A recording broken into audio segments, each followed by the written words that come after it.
bravura le puso cerco a la muerte. Aquí se queda la clara, la entrañable transparencia de tu querida presencia, comandante Che Guevara. Yo, I come from me in the stand. I'm in the field and you just sit in the stands. Take that bass out your voice. If you ain't got no gun in your hand, I do what I want. And you don't even do what you can, you do what you told. I got no love for my foes that can mimic my delivery and copy my prose. But what they can't comprehend is how I stick to this code. It's either in you or not. It's not the kicks and the clothes. They ain't cut from the same cloth, can't come from the same loom. Fit in similar shapes or even sit in the same room. Confusing authenticity with part of the costume. I'm teaching gifted children, you can't come in this classroom. Dare to struggle, dare to win.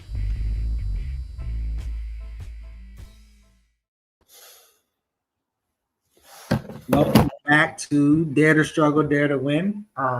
Here with myself, Yusef, Bunchy Shakur. No, I'm joking. Myself, Geechee, yeah, and we Dr. Yusef, Bunchy Shakur, and Cherie Danielle. How y'all feeling? Good.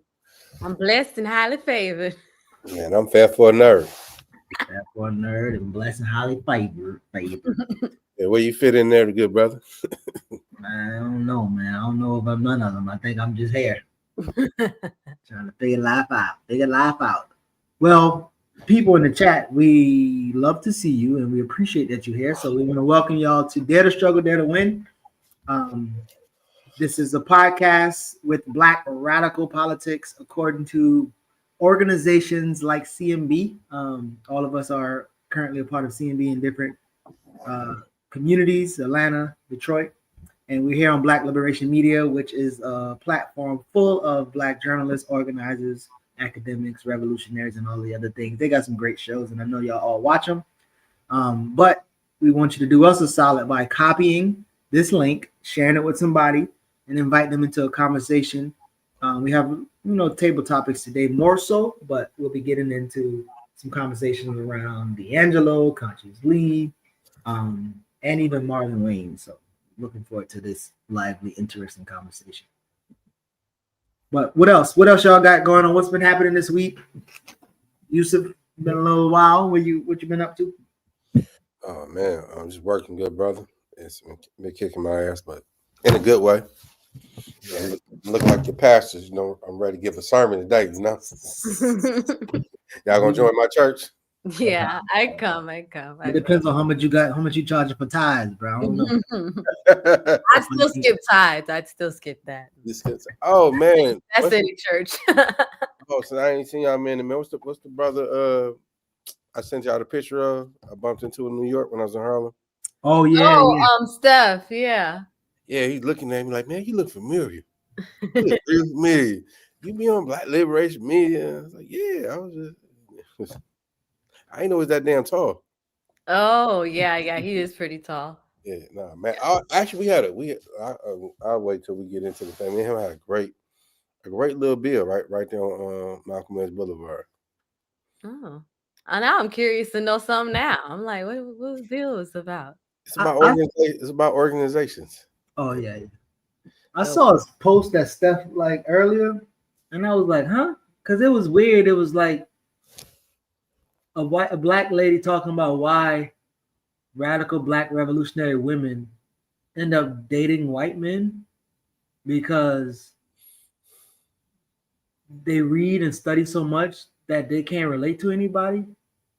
Something like that. Black men and that's honestly been a conversation that's been happening, not about specifically revolutionary Black women, but what I'm saying is I don't know if the conversation is going, not going, whatever. I just thought it was interesting. He liked it because the way she explained it, it sounds like she was being hella anti-Black, like Black people don't read, and that's why. I don't know. Weird. And Steph liked it. I was like, I meant to like inbox him, but I forgot. I was like, oh, but anyway, I know that's a diversion away from what y'all were talking about, but I was just thinking about him 2 minutes ago. Yeah, he be active online. I think sometimes he's interesting because I see sometimes he may like or retweet something, not necessarily because it's like I don't know if he agrees with it or if he's just kind of like, hey, this is something people should be talking about or have dialogue around. I don't know, but yeah. Yusef, you should give us some what do you call it? Cliff notes on some of the things y'all talk about, because I think it carried over from if it did from our conversation, but a little bit did in transition. So I'll drop it here and get more into it. From an organization, should we practice polygamy? Not polygamy. Not what's the other P word? Polyamory. Polyamory or be monogamous in our organizations. in organization, Yes. meaning like, should we be with multiple organizations at once, or like you talking about the sexual relations with inside of the organization? No, not I was like, wait, what? leave it up to Geechee to go to the extreme. No, I was trying to figure out, like, wait, what are you talking about? That was a metaphor. I'm using the metaphor. Yeah. Yeah, I don't really see how. Yeah, I don't even think I know anybody who like only rock with one organization. Like, so I think it's like naturally like you probably be connected to multiple organizations. So I wonder if you talk about. I make that face. I think it's more the opposite, really. I mean, I haven't seen it to recent where you have focusing on BAP and CMB, but that was loosely. I don't know a lot of folks who are really open, kind of moving around from different orgs. But I mean, if y'all won't get to it now, but that was kind of like our bill. And when he said it, the more I thought about it, like from orgs, we operate very territorial. Mm-hmm. Have a non-complete cause. And from that standpoint, from just the brief bill we had, I'm like, yeah, that makes perfect sense. It potentially could keep down tension, the infighting. Also, it can also move us forward to building a movement, because orgs should embody the movement. But because we're so segregated from each other, it contributes to the lack of ideological struggles, clarity, and a whole list of other things. So yeah. I guess my 2 cents on is me being new to organizing. I always saw it as, since I'm new, I should find like a place to kind of ground myself a little bit first, because I think starting something new and then you're in a bunch of orgs can be very confusing on where do I put my time, confusing on I'm hearing this here, I'm hearing something else here. I just felt like that would be confusing for me. So I was like, well, I think it's best to just ground myself one place, and then as I evolve politically, find more things that I align with politically and get more specific about those things through through organizing and through being in struggle, that in time I would like join other things down the line. But I guess with me being only like a year and a half into this, I was like, I'll probably wait 2-3 years, before I try to like just be in a bunch of different things. And then I guess in Atlanta, I mean, I don't know, I see the separation, but then I also, like, even last night I wasn't there because I was kind of like I had a bad day at work, but they have the meeting with Black Alliance for Peace, CMB, and the Fire Ants, and those are 3 different orgs, and everybody knows who's and who, but like we were all communicating and trying to like struggle somewhat amongst each other. So I think that stuff like that would be like a step towards the dividing up. And I guess like you said, I mean, already with BAP and CMB, there's already this kind of like affiliation or intertwine some form of synergy. Yeah. Well, I think so 2 things come up. First, let me show you that David was on my side, even though he tried to joke that I was a Hubert Harrison book thinking about free love, but he did think you was talking about the same thing too. So I did peep that. But y'all slow on the metaphors, man. Yeah, man, we slow, bro. Y'all Detroit cats, man. That's why Detroit rappers never made it, because them shots fired. Shots Dang. fired. Damn. What is it? Trick? What's the name on? No, not Trick. What's the other dude name who be talking on this thing? Who came down to Lexington, Kentucky? First day out. Damn. Oh fuck. You hear me? I know exactly you're talking about. I can't think of What's the his dude name. name? He ain't Trick. I mean, Detroit got Eminem. They say the greatest rapper of all time. No, let me. Okay, so listen, really quickly. I think that's an interesting conversation because then we'll have to grapple with two things. One, there are organizations that are alliances. Black Alliance for Peace. Say black. There's organization or what? That are alliances. They're not really like mass orgs or party orgs. Or, they're okay. I got you. They're like a hub for multiple orgs to be in. Because CMB like is an organization in that, right? Okay. Yeah. And then so I think that's the thing, because I know some comrades who with PACA, Pan-African I forgot, oops. And then they're with Ujima, they're with BAP, they're with Malcolm X Grassroots Movement. And so it's kind of like, as long as the work, you can fulfill the work once you're in these spaces, or the structure of the organization and how it interacts with the community, you are getting what you need out of it. And this brings me to like a conversation that I feel like needs to be more had in our organization.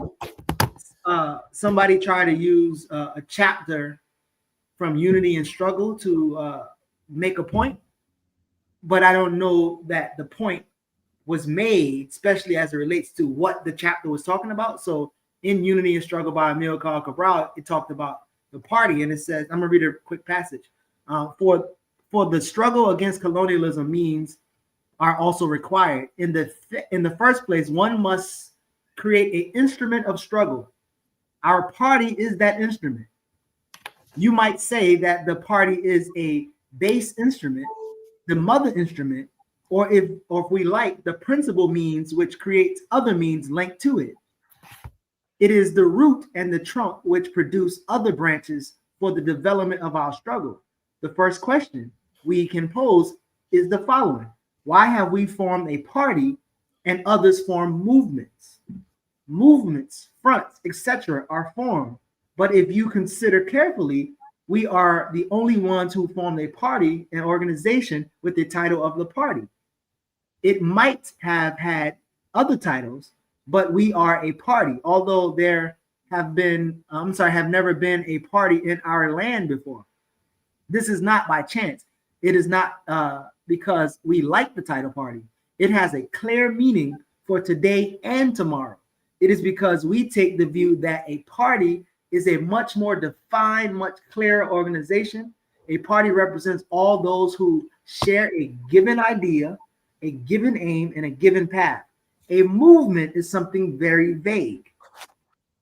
Perhaps today our party is still really a movement, but our task must be to transform it increasingly into a party. So I actually think that in there lies the conflict with maybe the question, is because like, are people in orgs, now are these orgs like vague movements and kind of going everywhere? Are they party? Are they alliances of orgs? And if it is all these different, then I think, yeah, like you should be polygamous with your organizations. So I think that's kind of how I see it. Go ahead. So it's not polygamous. It's, what's the word, Cherie? I guess polygamous would be multiple, and then monogamous would be one. No, I would say other P word. It's polygyny, polyamory, and polygamous. Polygyny is the branch of it all.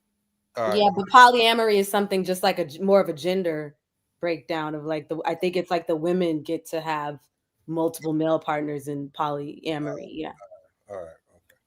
But my pay grade. So we should be polygynous in orgs. Polygynous. Okay. So let's start here. I think one, it needs a container. First and foremost, need boundaries, right?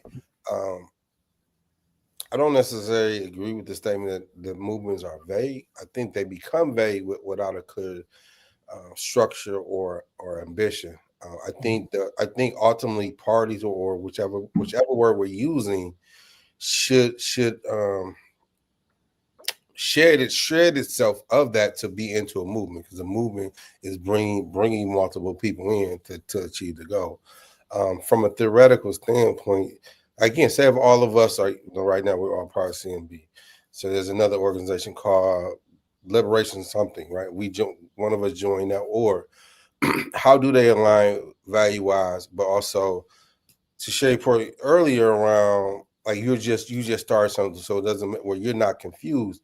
But if there's structure, where we're sharing political classes, we're doing events together.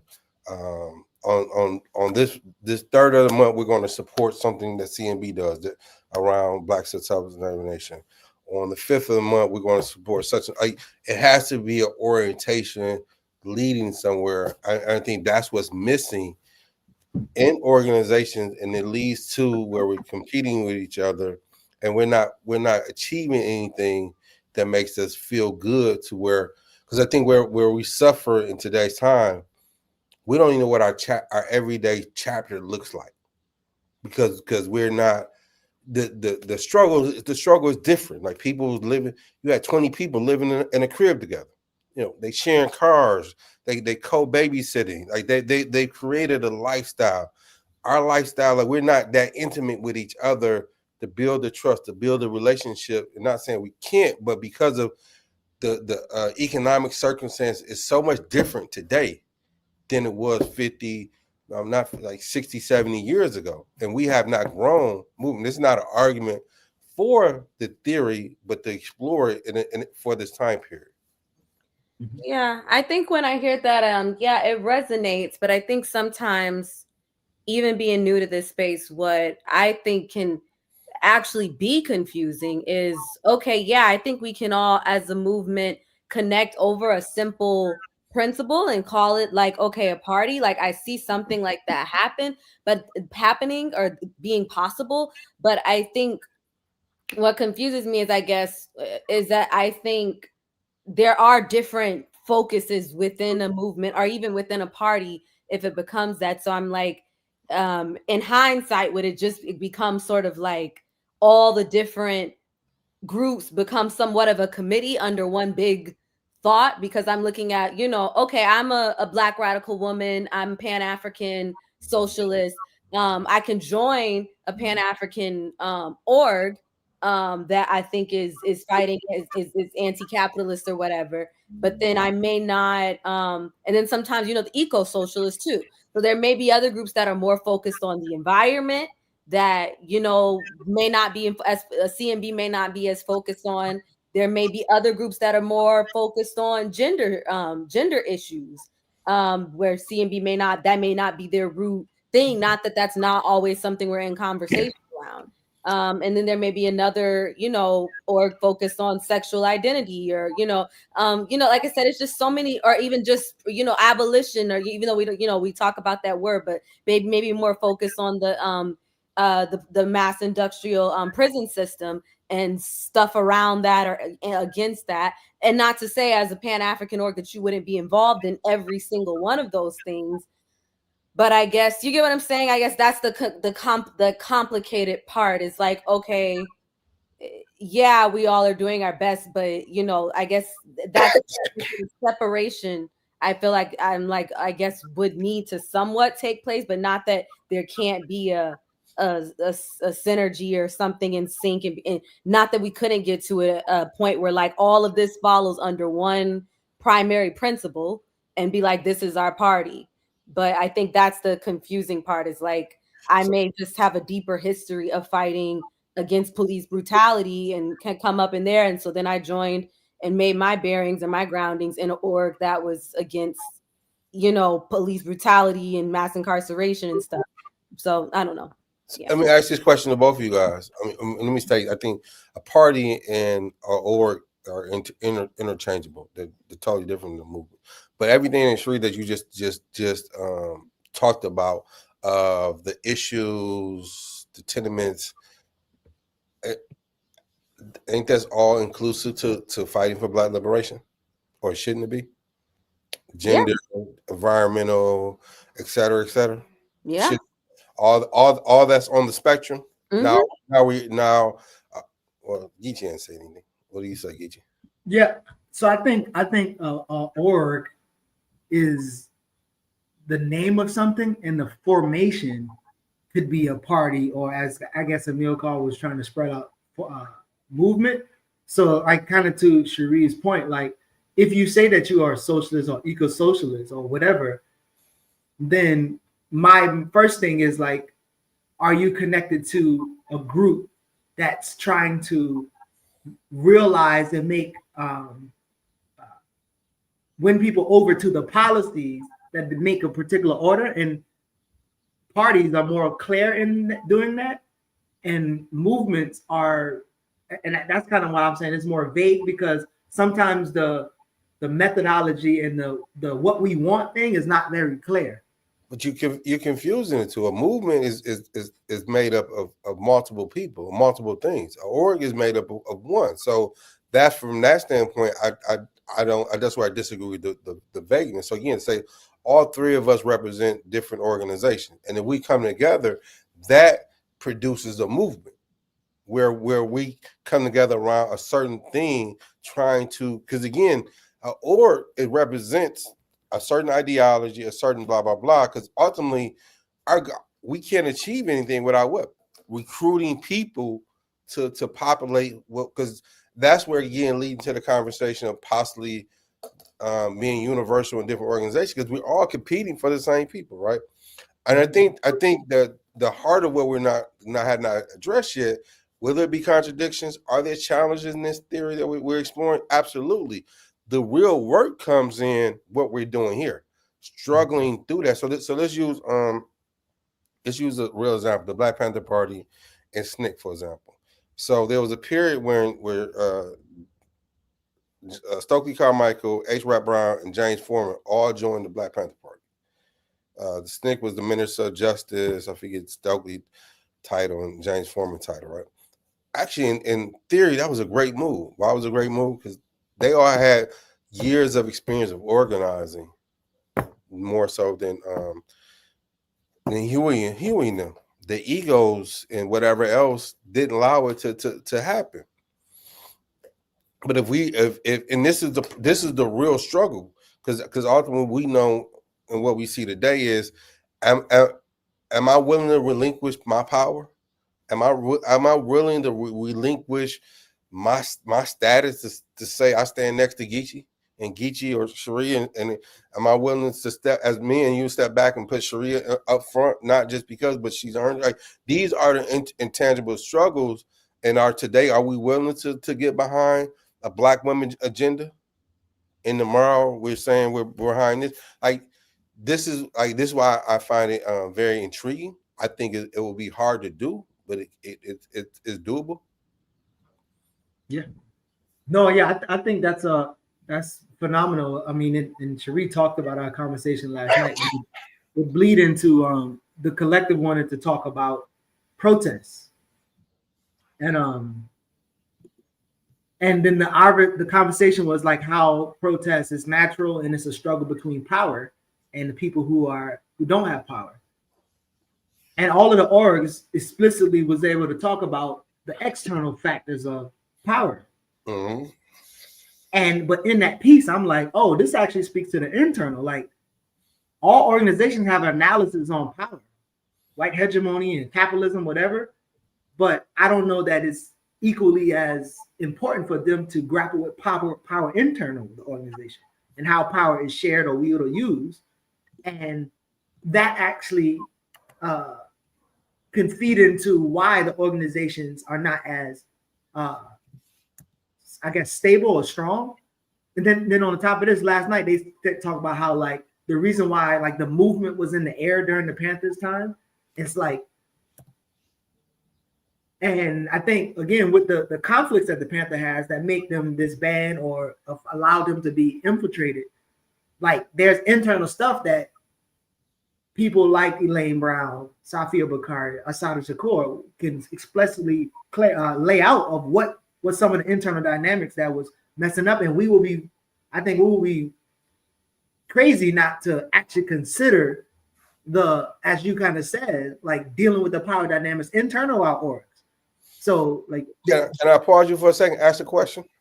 I see where you're going. So let's use this example of the party and just say us organization. Mhm. If you part of us organization and I'm part of the party, we're sharing political education. Our organizations are interfacing in some form or some fashion.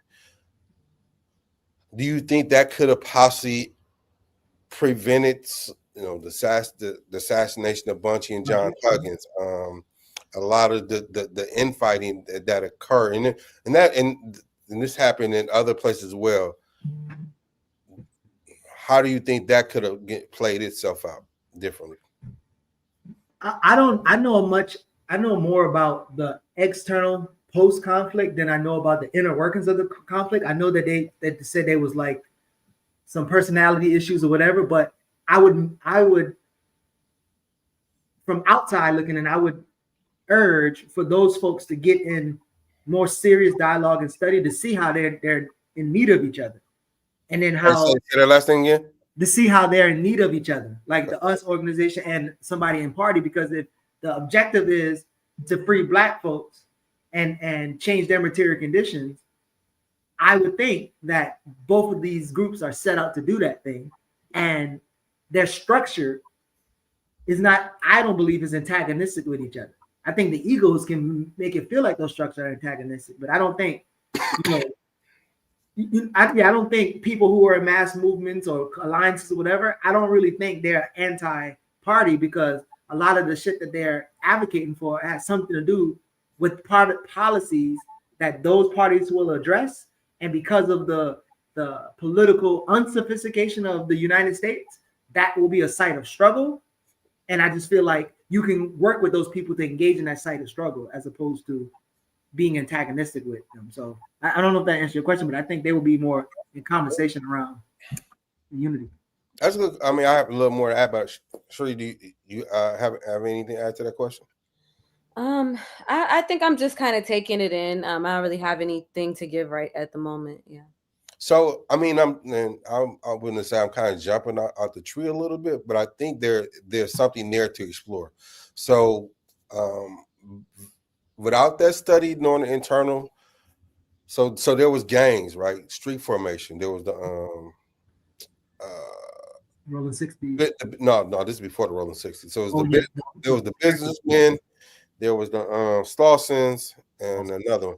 And so a lot of the Slausons went to the Black Panther Party because of Bunchy.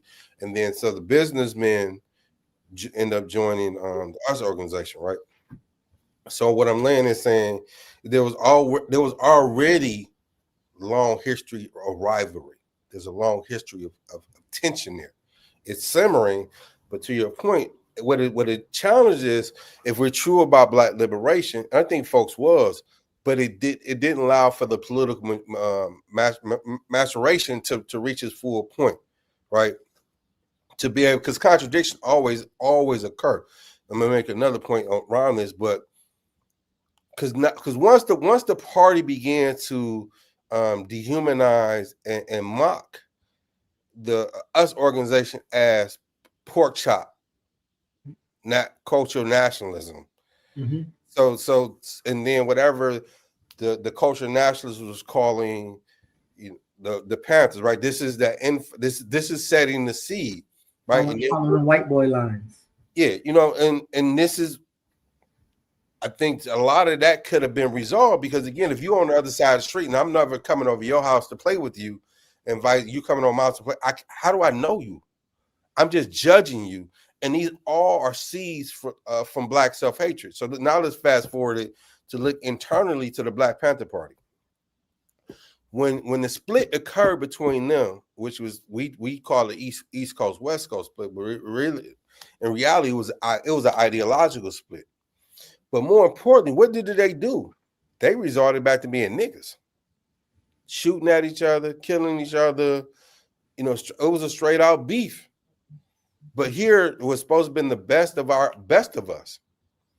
And that's something that we don't talk about when we go back and we explore that split. So how again, you and I, like, if we fall out tonight, right now, how easy it would possibly be, man, fuck that nigga, that bitch ass nigga. I can't wait to see him. I'm gonna put hands on that motherfucker. But up to that point, I'm like, this is my brother, this is my comrade. But overnight, I'm like, fuck that nigga. Mm-hmm. How can you go from being my brother and fuck you out so fast? Mm-hmm. But we're saying I'm committed to Black Revolution, et cetera, et cetera. So and this is the internal thing that we have to grapple with. How, because we can't get to revolution without transformation. Yeah, no, I think that's valid. I feel like one of the even as I think maybe me and Cherie had a conversation about this before, and conversation with Hubert Harrison is like, just joining the org don't make you a revolutionary. If anything, just joining the org tells you like, nigga, just hit the play button on your political development, and you got a long way to go. Yeah. So, yeah. But I know we got, so these actually, I don't think there's too way away from some of the conversations. So if you want to start some of those current topics and we can kind of weave them back in, I think there's some things there. Yeah, I mean, let's transition to the Bobby Seale and D'Angelo. Yep. So Cherie, introduce the first situation. So obviously D'Angelo has transitioned, and as along with Angie Stone from South Carolina, their son D'Angelo also is now without both parents. But there's been a conversation going on with desirability politics and other things. So maybe you can lay it out and I'll pull up this TikTok. I mean, for me, I don't think that there's really a lot. I mean, I've seen some, but I don't think I don't think it's been addressed. I haven't watched every show on this channel, but it's not really heavy. But I know, to me, I think that speaks to the politics of it, is that, I think a lot of times we talk about desirability politics, we always center women, and we center Black women especially.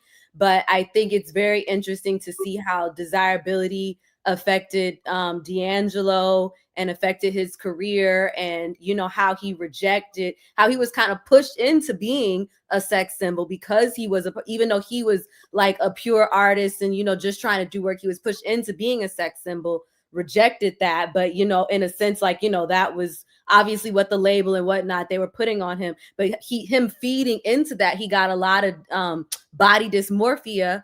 Questlove would talk about how he would delay shows 30 minutes, 45 minutes, because he'd be in the back trying to do push-ups and sit-ups because he felt so pressured to look like the video, the Untitled video. And then you lead into the objectification of him, because it got to the point where people were not trying to hear his music. Women were not trying to hear his music. They just wanted to see him take his shirt off and stuff like that. So I don't know. I just think that's a very interesting, that ties into a lot of political stuff that I think we aren't used to exploring when it comes to Black men specifically. So I wanted to talk about it.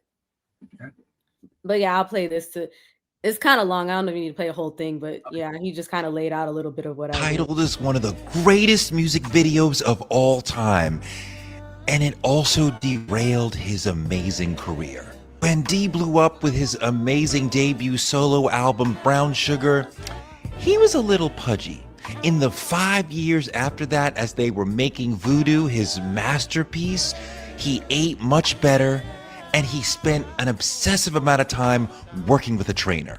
By the time we got to Voodoo, he looked about as good as a human being can. The video shows just his body from the cornrows to, let's call it the V, and it was instantly iconic. We saw his front, we saw his back, and like everybody in the world who saw it was titillated, straight or gay, whatever. Yeah, he just giving more, but then scream, take your shirt off. They wanted to see his abs. They're screaming so loud, they can't hear the music. The music he had spent years working on. He had spent decades developing himself into. This is one of the most studious musicians I've ever met. They used to just sit around watching old videotapes of James Brown and Al Green and Aretha Franklin and anybody they could learn from those 60s and 70s soul giants. They studied them like they were in graduate school. So to have people screaming, "Take your shirt off," was dispiriting. He wanted them to listen to the music and they just wanted to look at his body. This is the part where all the women are like, yeah, that's our daily experience. After that, D'Angelo said, you know what? I don't like this. And he went home and he didn't release another album for 14 years. He did not want to be part of this whole music thing if y'all were going to be shouting about "take your shirt off" rather than "I want to hear the chord changes." Yeah, so I know people, I mean, this wasn't a reflection of politics around, I know Teray's politics be everywhere, but yeah, but I just thought that was interesting and I hadn't seen anybody talk about it in this way yet on the channel, so I just wanted to talk to you guys about that.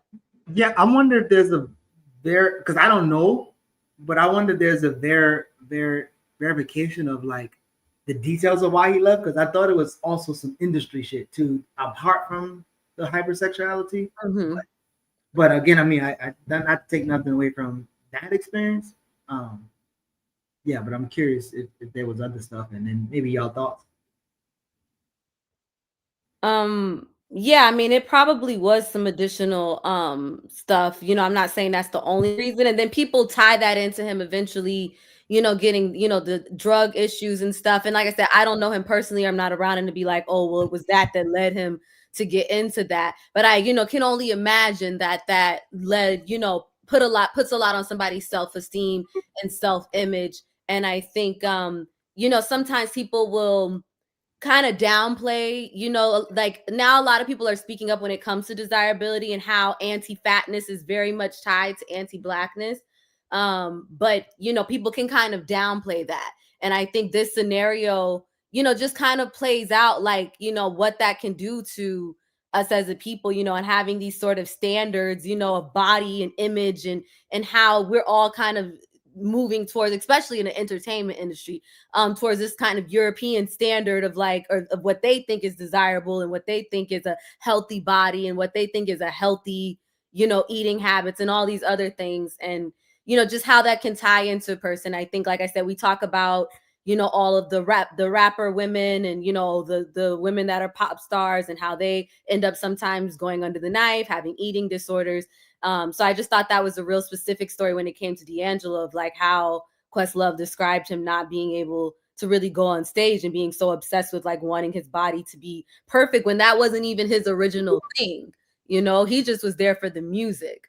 So, you know, and I think especially for me as a cultural worker, I just, you know, I wonder, you know, like, I guess how his life would have been if he had, you know, obviously if he wasn't in a system of American capitalism and white hegemony, like, you know, how he could have been able to, you know, really do a lot more. But because in this construct, it's kind of like, well, this is what I gotta do, you know? Yeah. Yusef, you on mute. Thank you. I think to your point of that construct, in any of these industries have shaped and impacted us, some greater than others. But I think when you look at our movements or movement as a result of our work was the buffer.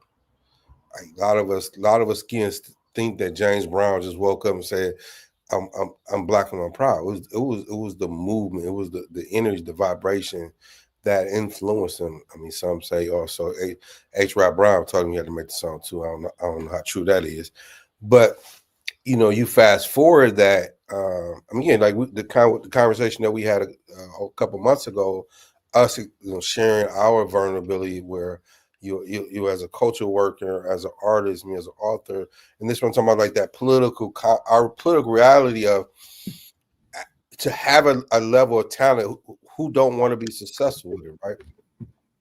And but then there's my political consciousness. Like, I'm not a capitalist. I don't, but you gauge it in the capitalist framework because of with your art. And And like I know there's things I wrestle with in terms of who I am, and like I look mean and act mean because that makes me less attractive to women, and that's an intentional thing that I do.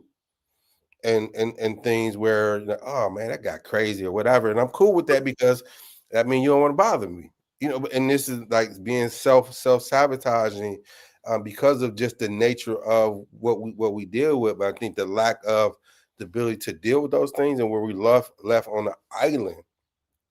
I mean, look at Pac. Like Pac was brilliant, but Pac was on the island by himself, and to be lost in his own brilliance, where that we saw that dichotomy of what he struggled with and what he was trying to struggle for. Mm-hmm. So I don't know about this much, but I was reading a little bit about like the intentions behind naming his last album, I think, The Black Messiah, and how it was a political thing. And I'm about to play this clip of him and Bobby Seale talking, but we can get into that. But then it was saying like the Black Messiah represented like collective action. And I'm like, well, I don't know if you would, but I was confused because I'm like, the Black Messiah presents like they need to stop a leader because we are only as good as our leader, as opposed to mass collective work. Like because I never really listened to the album. So, but I thought it's interesting. Like when he did come back, at least with that last album, there was some type of, there's a politic there. And then him, again here meeting with Bobby Seale, which y'all can, talk about this conversation. But yeah, so I'm curious if there's any thoughts around that, and then if you learn of any overt political statements and actions and engagement that D'Angelo had before he transitioned. I mean, I don't know how deep it was. I think around that time I remember it because it was a heavy like Black Lives Matter sort of thing. I can't remember we had just lost. I can't remember if it was right after Mike Brown.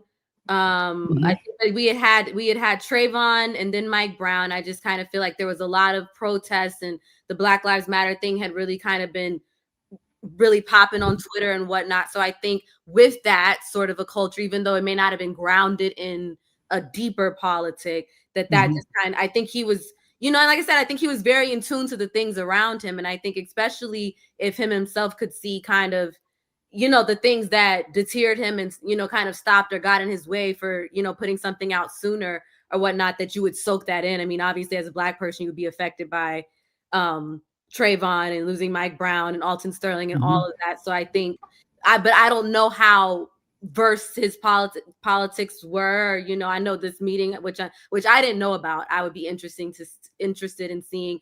But I think, the Black Messiah thing came from, how there was that that letter of like, we must stop, like similar to the Judas and the Black Messiah of like, we must stop a Black Messiah. So I think that's how people kind of connected to it. And I think around that time, I wasn't politically deep, but I was very in tune and to my environment and all the protests that were happening in New York. And I was, going to the Black Lives Matter protests, even though my politics weren't as evolved, I connected with that album. And even in that album, it's not like there was necessarily so much said in the album that was political, but it was just kind of like a, yeah. And maybe I might have missed it because I was just caught up in the music.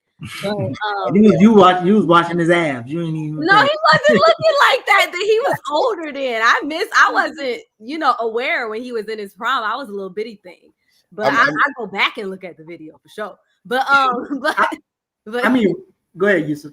No, I missed it too because I definitely thought it was going that way. But then also at that juncture, when he's talking to Bobby Seale, that's not the same Bobby Seale either, right? So, no. I mean, I would give him an A for effort. And again, I think that's where the movement, the times, even though Cherie pointed that there's some level of times, but it's not at the height of really Black radical politics that influencing is pushing and directing. Again, I don't know in person, I don't know how much you read or whatever, but the effort was there. I think the lack of other things that could have connected that influenced it. I forgot about my the thing that Jared them taught me. So I'm gonna play a little faster than we wait. How you do this thing? Oh, so we don't have to sit through it too long. Okay.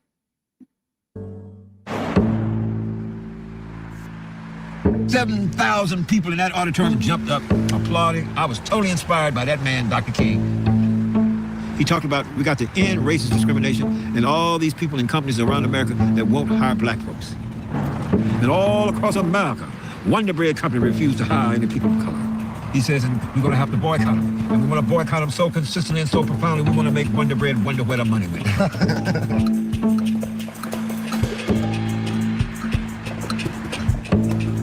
I like that, Dr. Martin. I said, a preacher doing that, wow. that was powerful to me. That's the thing, because back then, the difference was, in my opinion, the leadership.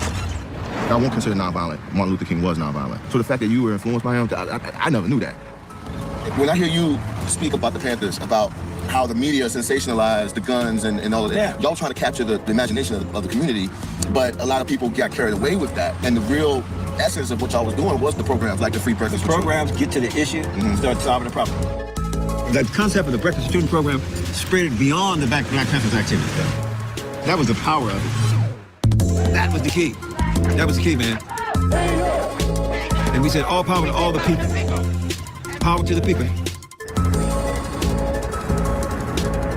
Power to the people. Boom, boom, boom, boom. Power to the people. Right on. What they got in their hands, the old man say. And this big, tall, black guy says, you got guns in your hands, man. Be quiet. So the police officer was somewhat out in the street a bit.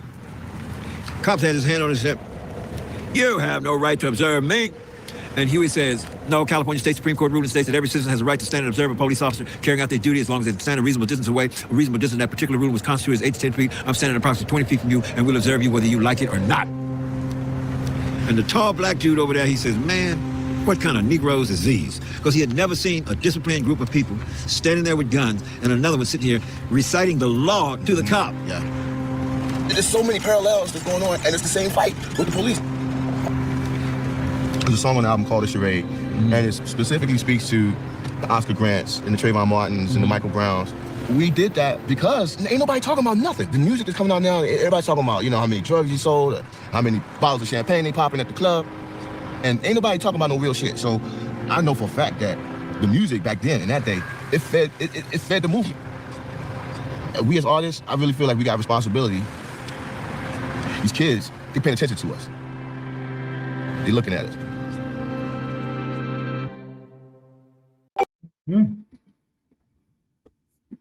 What y'all think? Yeah, I had heard that clip. I think it's something yesterday about the response, because the last clip, it honestly, it's kind of the heart of what a culture worker is realizing your responsibility to the community as an artist. But like I said, you're only going to be able to work based on what you actually realize your responsibility is. And so I think that's the interesting part, when it comes to him. Like I said, it does seem like obviously he was very impacted by the world around him. And as you're saying earlier, A for effort, like he wanted to talk to people who had been here before him, longer than him, who had been in movement before. But I think, because he wasn't coming out of that space fully, it may not have reached its entire potential and whatnot, as far as where he could go politically with it. But like I said, but I do think, for him to be in a mainstream environment for so long, since, I know he got signed at like 18, 19, but to even be that open and vulnerable to get to that point, like I said, I guess, I'll respect that, honestly. But I think, yeah, you just can't help but wonder, like, if with that same talent and everything else, like, what would have happened if he would have been rooted in movement and, and all those things. And yeah, so that I think that's what I'm thinking. If he, but I think being able to watch that in his life play out, I think kind of can inform you a little bit as a cultural worker of, like, where he was heavily influenced by his label and, trying to live up to a certain expectation, and then kind of went away from that. And then towards the, later of his life, started to move towards, like, okay, so what is happening around me, like, for real. And not that he ever even, he was always very pure and not trying to, I never found his music degrading or whatever, so it's not that even with that, but I'm just saying, because of that, he was still able, that vulnerability, he was exploited, obviously. So I think, yeah, that it just brings up a lot of thoughts, because I know even that the doc that Jared was talking about that he was in, that Questlove produced, and I don't know if Questlove produced that as well, but you know, he still kind of ends up towards the end talking about the Black Genius one about Sly and the Family Stone. In the end, he ends up kind of start talking about like, oh well, we don't, you know, get to generational wealth, so it still kind of didn't get past like that umbrella of understanding class dynamics. But yeah, but I mean, you know, most people, well, I don't know. I guess in that environment, a lot of people probably wouldn't, you know, but yeah. Yusef, anything? I think again, do you see the A for effort of, you know, because of his, let's bring in class dynamics, right? And because of his social class puts him in a position to talk about it. We can't exclude that from the conversation where Bobby made himself available. At that time, Bobby is not the same Bobby. Bobby went off and he was selling fucking barbecue and shit at one point, you know.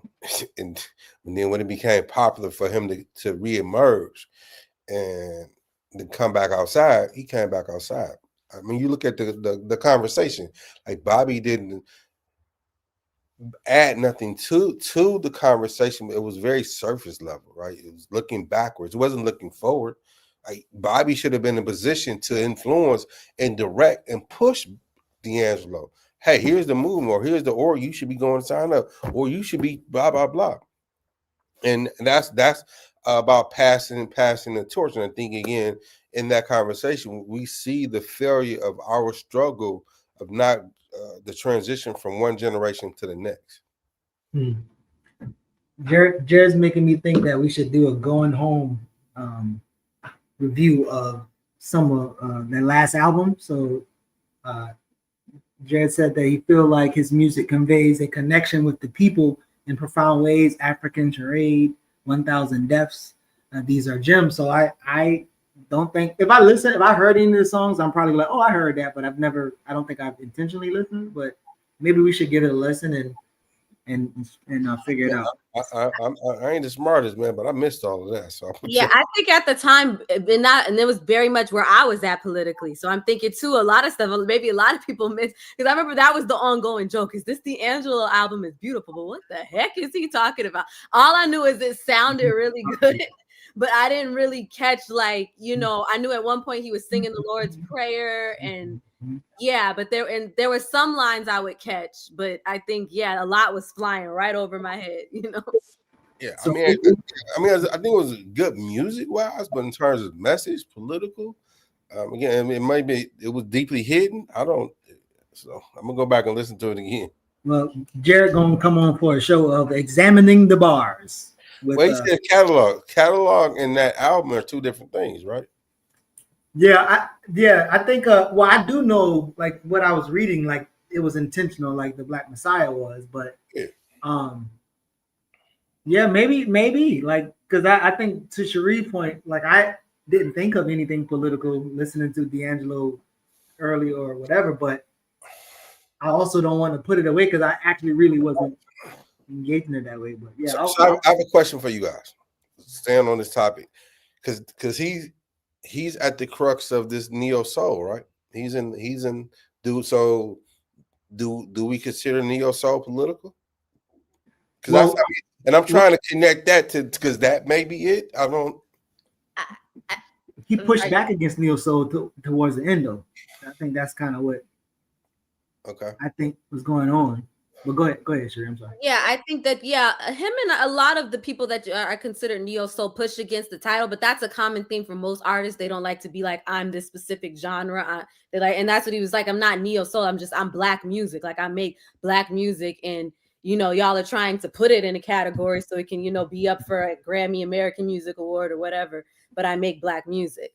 So I get that, but I do think that, you know, for what it is, the neo soul era, I think it had the potential to be, you know, something political, but I think it was very surface because, like I said, you're only getting these people at where they are at that time, like, you know, and where they might, you know, still remain. But, you know, I think, yeah, there's something political to making a song Brown Sugar in a world that's like very anti-Black. So I think like it's not a deep like, oh, you know, how do we, change the system and, or a revolt against the system, to, whatever. It's not that far, but I think it's something of like planting a seed in a sense of like, in a world, and I'm sure it's probably even worse of magazines and certain beauty standards and whatnot to be like, I want your brown sugar, but and so I think, and even with that whole look of like, natural hair and just Afrocentric, it could be very surface, but I think even with that, a lot of people will get into that and get into like, okay, so I want to dress Afrocentric. What are these people reading? What are these people into? And they may, it may cause them to think, differently, different outlook of their religion. And then from there, it could open you to some different political ideology, but it's, yeah. But I think it goes back to the thing of like, the movement and party and organization is like whenever these artists interact with the movement, are they doing it from an organization? Like we kind of talked about at the Cultures Workers Got Something to Say show. Everybody that was in the play was in an organization, and then there was organizations inside of the audience to where the discussion led to, okay, like we can continue these conversations and the work that come along with it when you connect with these organizations. So I think that's the thing. But on that note, like as it relates to being political, because it's art and it can be interpreted and move and it can pull different emotions, I don't think we can judge it as a Brian talked about Hubert Harrison being a touchstone. I don't think we can test it. I don't want to say artists are watered down, but I think we can test an artist's ability to convey something political at the level in which an actual organizer or political person or whoever is. Like I think they might not have that bandwidth, but to facilitate conversation, get people talking about things and pushing people towards a direction, I think we would have to be clear on what we're asking from the artist. So yeah. No, that's a great point because I'm reading Jared's comments and they're very passionate in things. I think our point is that it's not that he was a good artist. He was a great artist, and for that time period.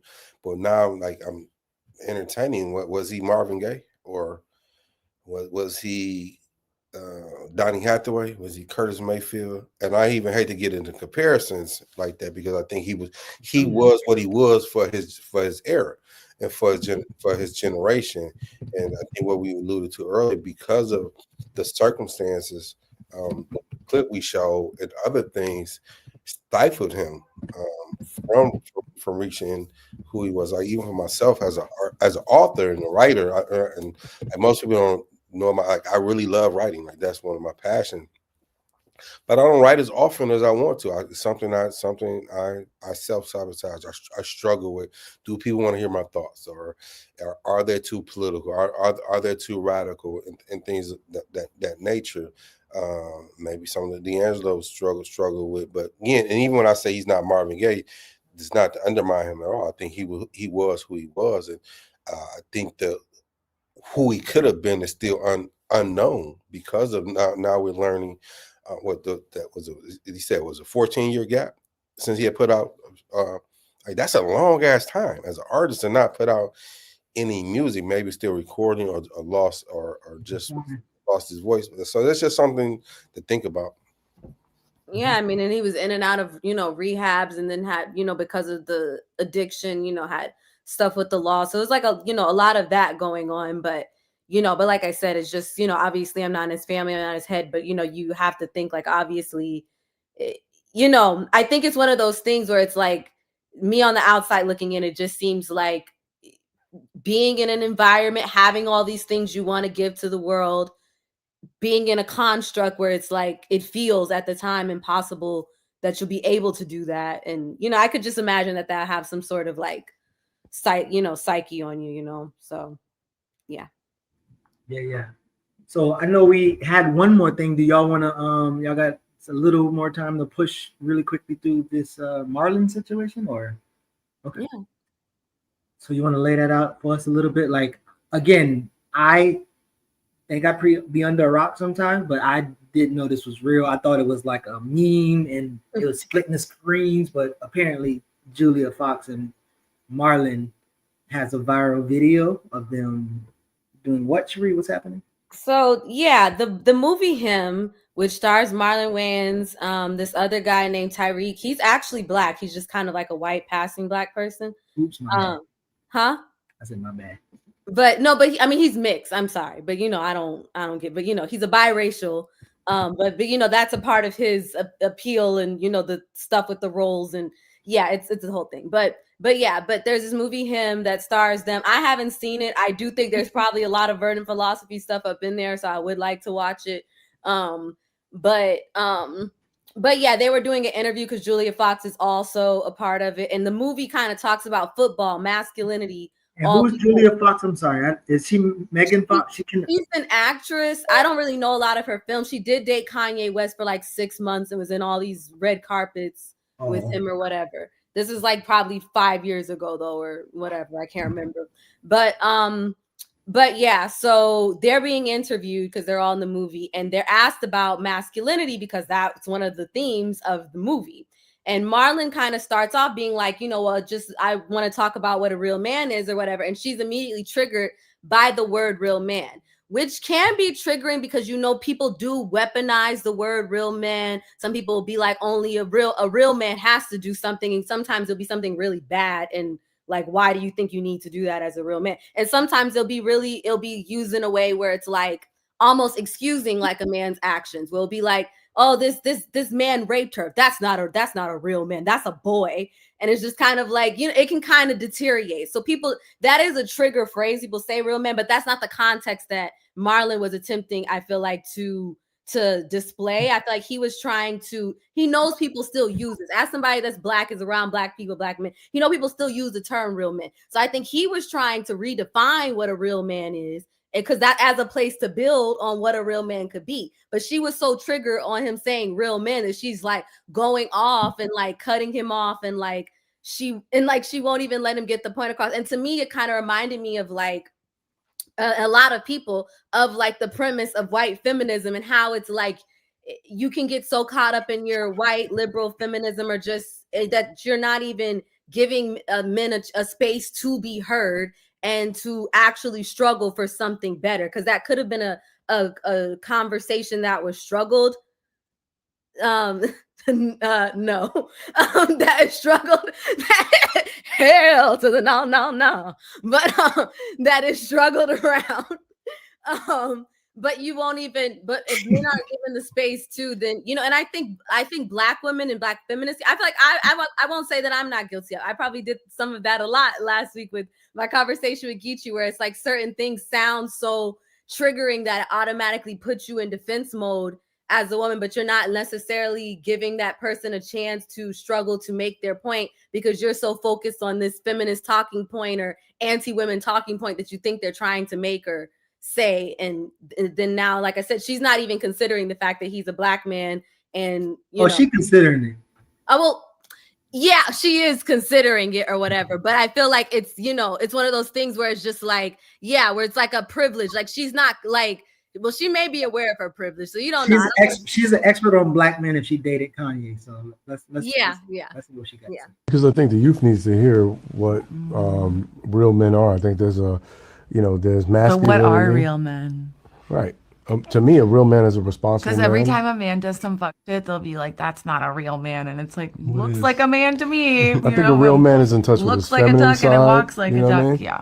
I think a real man is knows how to unstrap from his ego. I don't know. I think the real man thing is just the thing like that people invented to like excuse bad behavior.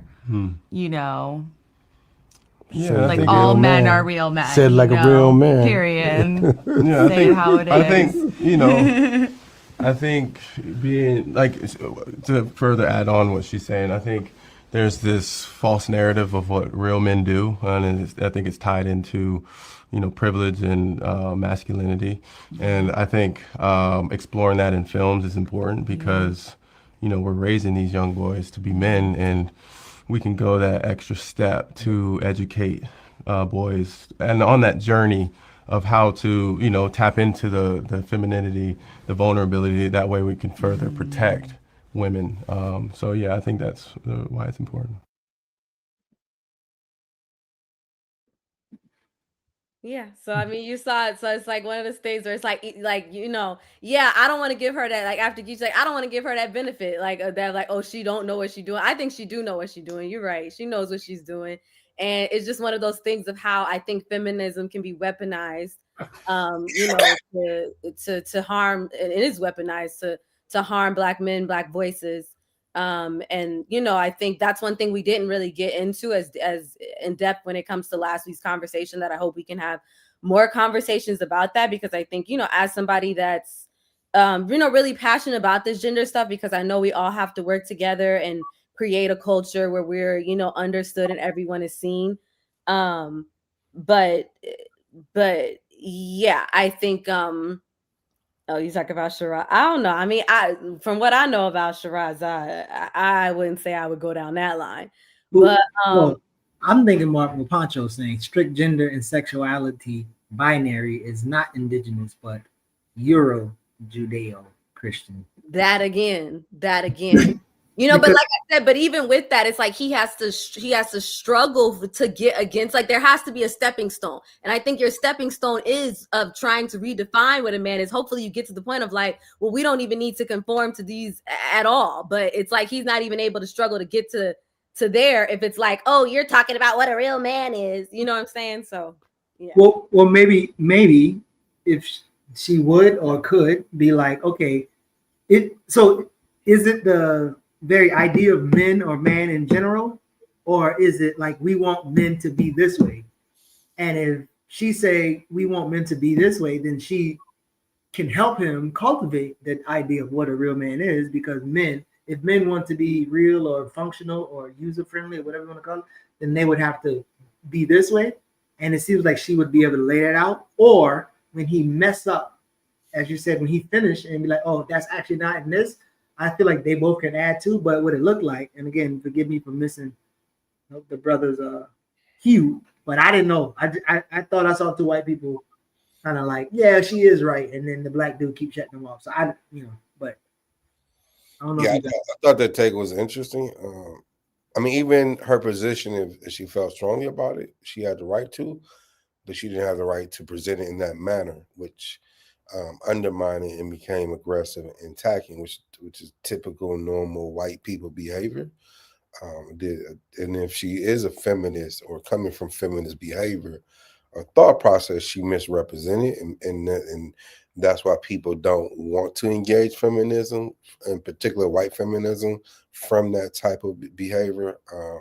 She didn't even allow him to explain his position, what he was trying to articulate as a real man, and even that saying is not a monolithic thing. It has multiple meanings, and what he was trying to speak. I mean, I'm not necessarily a huge fan of Marlon, but again, he's very open about who he is and how he's evolved and whatnot. I mean, and I get it that the term "real man" can be aggressive, threatening, triggering because of the patriarchy of society, but you still have to be open. And I would even sympathize with her as a woman, that she may have been triggered because I can sympathize a real man that's aggressive, that's patriarchy on steroids and things. But in that space for dialogue, it should have been allowed for him to express what he was trying to say.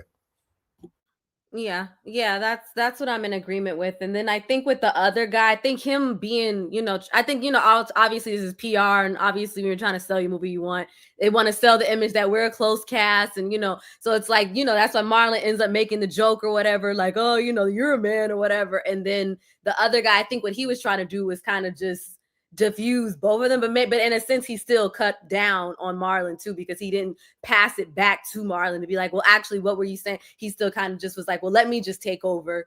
And but I think that was more of a PR thing, of like, I just want to like, let's make this smooth sort of thing. But I do think, like I said, looking at that, I think a lot of people were able to see, or a lot of people made responses of like how it ties into a very liberal feminism, and how it can I can see the litigious community saying that Marlon was emasculated, and this is what happens, and all this other things because this white woman, whatever. So I can see how somebody's gonna run with that clip and say something about white women and this is why black men need to blah blah blah blah blah. Yeah. But he already gets a lot of heat just from his son being trans and stuff, I think, yeah. And I think he did like a photo shoot with like the flag, the rainbow flag or whatever, and people were really like, really, Marlon? And like, you're, demasculating black men now. So it's like I said, I mean, not that he's a political activist or anything, but like I said, he's already taken a hit for like trying to expand and through his knowledge of like what men and gender and all that stuff could be. So it's just kind of like in that moment, the fact that it was just like, I'm not even going to let you say or get anywhere with this, is just kind of like unfortunate. But yeah, so I just thought that was an interesting kind of example of like how that works. But yeah, I mean, as far as I know in the comments, I can't remember who was bringing that up, but that I don't know, that book, I feel like I've never seen it. The Sherazad Ali. Yeah. I don't know. I feel like it's always been a no for me. I think no. I definitely don't want to go down this street. I was like, no, I've seen her speeches because I used to have a lot of women sharing those speeches. I mean, like, we need to understand how to treat our black men, and that's like there was this girl that literally is maybe a year or two older than me, and she had a whole Sherazad voice. A whole discussion of like, yeah, I'm learning so much from this woman and how we need to treat our men. And it just, I think that it just is it sets us back to me. I think it's divisive, but yeah. We need to go back to studying bad books and ripping them apart. Bibles, I mean, not Bibles. Maybe that's a good assignment for me to do, something like that. Maybe that. Write an ether to Sherazad Ali. But listen, we had a bunch of dips and flows in conversation. Any reflections on the string of conversations before we bid farewell to the beautiful people? No, I think it was good dialogue. I think where we started and where we ended was perfect transition and segue. I would love to invite Jared on and go deeper into this D'Angelo, and not to question or challenge again. And a lot of artists, right? I think he represents other artists who will probably like to be more political and whatnot, may not, but just separating the political art from artistry and finding the common ground. Because I don't think none of us say he's not a good artist. I think he's a phenomenal artist, but because of his catalog is not over. It's not filled with a lot of stuff that you think of. Like you think about his past music, which the couple hits and stuff. Mm-hmm. Yeah, Cherie. Yeah, it's a good conversation. I think, the opening discussions about party and organization and, being polygamous or being monogamous when it comes to that's just a fun way that you did, because I didn't know what you was getting into when I first said polyamory. I'm like, where is Yusef going with? Well, hey, Safia said we are an incestuous bunch, so I was like, wait, Yusef. It's just like, they already think we bunch of freaks that be freaking each other and not trying to do nothing else but mac on each other. But, yeah, so that was funny. But yeah, but I think that there's obviously that's an important discussion, especially along with the dialogue we've been having internally within CMB about how do we become principled, how do we get rid of neoliberalism that can happen within organization. I think all of that is really important in thinking of where are you for and where are you going when it comes to organizing. All of that is really important. And obviously this discussion on D'Angelo, like I said, it just had me thinking about that a lot as a culture worker, of like why I'm really happy that I discovered what a cultural worker is. And like, obviously I still live in a horrible capitalistic system. And, it's not that, oh, this is the easy route or it feels so much, it's just all rainbows and sunshine. But I'm happy that I at least know that, like, I just think it is hell living as an artist and only knowing the confines of capitalism and only viewing your art through this structure and how much you're able to sell and how famous you're able to get and how much money you're able to get. And it's just so sad to me that most artists will never even think of their art outside of that confine, you know? And I think, like I said, I think a lot when it comes to D'Angelo was the way that the confine was restricting him and stuff. So it, you know, so yeah, so I think that that's a lot. And yeah, obviously I wanted to expand on that clip of Marlon just because I thought it tied into some of the stuff we didn't get to last week. We didn't get into the conscious leaf stuff, but I do think we should eventually get to some of it because I think that that is a really interesting thing too. But we can say that for another episode, maybe a light build. But yeah. Yeah, nah, it's the same. I think that party conversation was good and necessary, and I feel like, you know, as we continue reading Hubert Harrison as a collective, and then we talk through, you know, even the functionality of our org, I think that conversation we can build off of that. And yeah, I'm actually looking forward to a conversation with, you know, Jared, you, Cherie, and then obviously you, Yusef, as all of y'all kind of represent like media or culture worker, but then he's in storytelling or narrative, as long as you Yusef is on the documentary, having a documentary, and then even pulling up somebody like a Skip, or even thinking about artists who reach mainstream, who have a political line that we can probably be proud of or think is useful. So yeah, I'm gonna check in and see when we want to have that conversation. I think it'll be a dope book. I mean, not book. I'm looking at this thing. It'll be a dope conversation. So yeah, I look forward to that. We'll see how that works. We do have. I'm trying to get some of the participants for our event. It's coming up at the end of this month. They either come on this show or the Friday show to kind of talk about what they've been reading in the book. I'll send y'all a PDF copy before we get there. Beneath the Mountain, an anti-prison reader, where we have an event on Morehouse campus on the 30th. But in that book, there's so many dope written material, interviews, and conversations about people who've been captured by this vicious state. So we'll be having those few things coming up. But until then, like, if y'all got anything else going on before y'all want to sign out that y'all can invite people to or tell people about? I just want to wish you a happy belated publicly on this show. I know they talked about it on Friday, but we didn't get to do. Well, you talked about it, and everybody wished you a happy birthday on Friday's show. But I'm just saying, I wanted to wish you a happy birthday on this show from the Dare to Struggle, Dare to Win crew. Happy birthday, happy 42nd birthday to our comrade Geechee, y'all.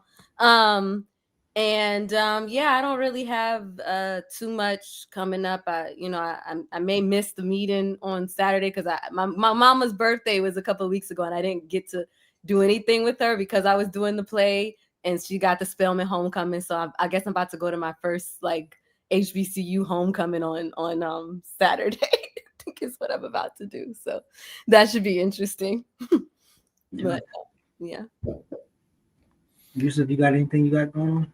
No, man, not to the end of the month. So I can save it for next week. Perfect.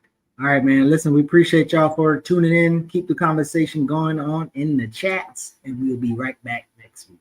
I'm not mixed. Are you talking about me? But yeah.